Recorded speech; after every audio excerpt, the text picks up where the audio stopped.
Hi, you're listening to Pop-Up Podcasting. We make podcasting easy, so stick around for tips, tricks, and a behind-the-scenes look at the podcast industry.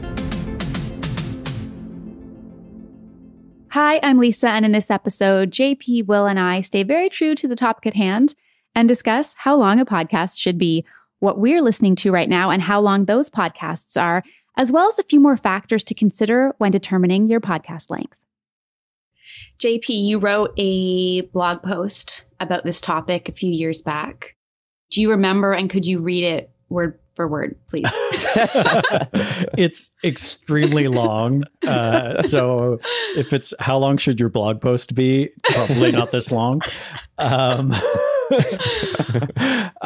Yeah. So, I mean, popuppodcasting.ca/blog is where you can find that. How long should my podcast be? Solid plug. Yeah.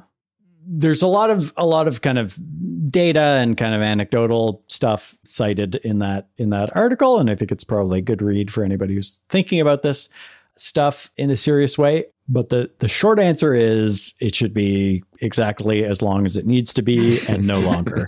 Yes. And it really is like, how long can I hold my listeners' interest for? But then there's nuance to that as well, because making something that is really, really tight and information packed or entertainment packed, and, you know, it's 12 minutes of gold is a lot harder than, 45 minutes of conversation that's kind of lightly edited. So I think there's that kind of consideration as well. I think you're better off putting out something that is longer than it needs to be, but you're putting it out on a regular basis and you're building that audience, as opposed to everything needs to be a perfect, super tightly edited gem. But because those are so much work or so expensive to produce, we're only going to do them once every 6 months. So yeah, I think there's balance in all these things. And one of the things that I talk about in the blog post is there's sort of this balance between how easy it is to produce, how good it is, and that sort of qualitative, judgment by the listener, but sort of, how good of a podcast it is, how easy it is to produce. And then the third end of the triangle is how long it is. And I would say you have to pick two of those. It can be easy to produce and long, or it can be easy to produce and good, but not long, which is maybe where we're landing with this podcast, because we're going for short, but fairly streamlined production process. Or it can be good and long, but that's going to be really hard to produce. So something like Serial, right? The award-winning crime drama narrative podcast, good and long, but definitely not easy to produce. So, and I think there's a lot of examples of that. I like your breakdown on the image, how you've got like easy and long overlapping, and then in the middle it's like not good. If it's long and it's easy to produce, it won't be good. I like that. You have to check out my image. I think it's repurposed from an engineering thing or something, where it's like you can have it fast, you can have it cheap, or you can have it good, but you can't have all three. Like if you're asking me to design a product or something, those are the choices you have. Fair. I'm curious, not to derail things, Lisa. No, go for it. Please derail them. I love that. Seriously. How long are the podcasts that you guys listen to? Ooh, I like that question. The one I probably listen to, I'm like stumbling over my words. The one I probably listen to the most lately, though, is The Art of Manliness. And that one is like just audio only. They're in the range of like 40-ish minutes, I guess. Yeah, my one that I would listen to the most often would be generally over. They don't have like sort of what you were saying is like they make it as long as it needs to be. They do daily as well, too, but it's usually over an hour and 15 and change, depending. Every once in a while, they'll do like a special episode that's closer to 2 or something like that. But yeah, in that neighborhood. Did you say the name of that one, Will? Oh, it's called No Dunks. Okay, like is that like an NBA? Yeah, it's It's they about do it. donuts, maybe, I don't know. No, they do a little bit of everything. Like now that the NBA season, for those who don't know, ended last week, and Oh, so now we're gonna have to put this out next week. yeah, exactly. Keep it evergreen, Will. Yeah. Oh boy. Yeah, so they'll transition to doing like other, like they'll do like their off season ones or not basketball. Every once in a while they'll do a basketball related one, but it'll just be about like random stuff now. I don't know about you guys, but when COVID started to be a thing, I found myself converting over from listening to podcasts to watching them more, probably just to see other humans.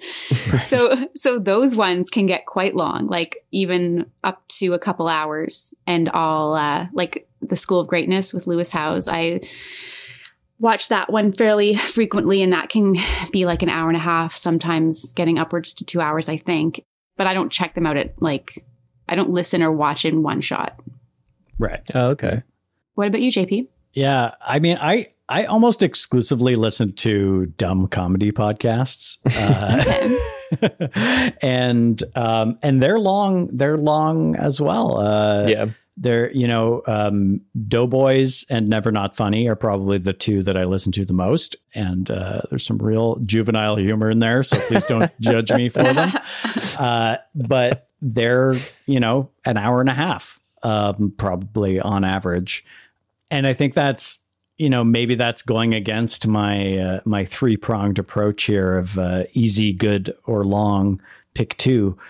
But my answer to that is there's a lot of skill involved, right? Like if you're, it wouldn't be easy to make a hilarious hour and a half long comedy podcast or, an hour long basketball podcast or an hour long, one-on-one interview podcast, unless you're a great interviewer, you're getting great guests, you've done 10 years of experience in comedy, all of this stuff. So if it's that's what makes it not easy, I guess, is all the supporting, life experience and broadcasting experience in some cases for those folks. So I would say those are sort of the exception, that you can do, what I consider a good and long podcast. But could I start doing an hour and a half comedy podcast tomorrow?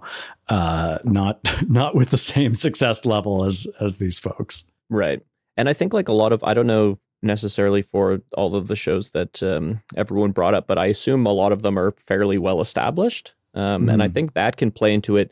I don't know. I think if you have, if your listeners, your, weekly downloads are off the charts, then yeah, the people are probably hungry for more content, right? So they're not going to shy away from an hour and a half podcast or something. But if you're, if, like you said, if I wanted to start one tomorrow and I'm like, well, I think I'll just launch with, 2 hours of me in conversation with some other random person that nobody knows. The demand to hear just two like people who nobody knows talking might be a little bit lower. So maybe start, shorter, punchier, get right to the good stuff. But yeah, I think if you're established, there's the demand for your content sort of already. So you might be able to pull off doing it a bit longer for sure. Yeah. You can get away with a lot, like, to cite our favorite citation, Joe Rogan.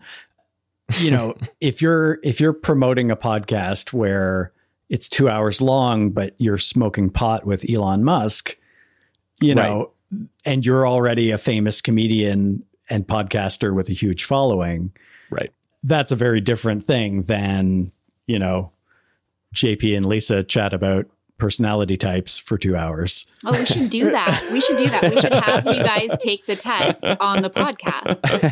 That would be good. And then we'll talk about it. Actually, I'll guess what I think your personality types are first, and then you'll take the test. Well, hey, you're the podcast producer, so, put it on the schedule. Okay. But yeah, I would say that's a mistake that some people make, is they look at the stars and they compare themselves and they try to do what they're doing. And I think as an unknown trying to build an audience from scratch, you're in a very different position. Well, when I read the blog post that you had written, You know what I'm going to do? I'm just going to edit together me coughing or clearing my throat and just put just a whole episode is going to be that. Just one of these times. That's going to be the whole episode.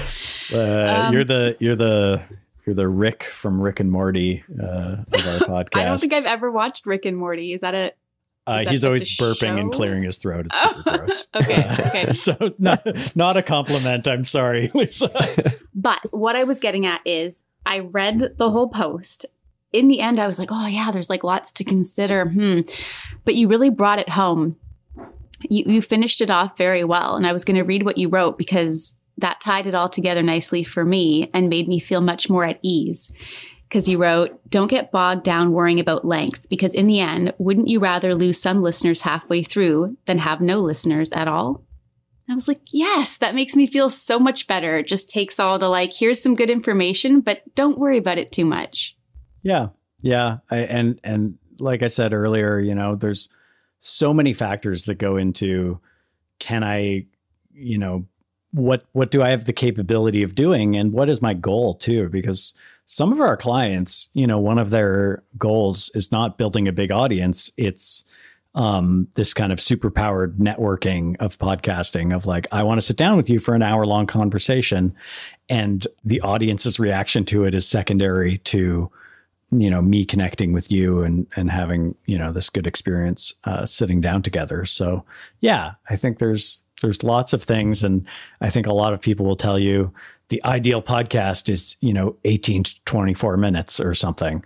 And I think I talk about that in the blog post a bit, but I don't think there's any rule out there. Like we all talked about super long podcasts that we enjoy, and there's super short podcasts that are successful too. So yeah.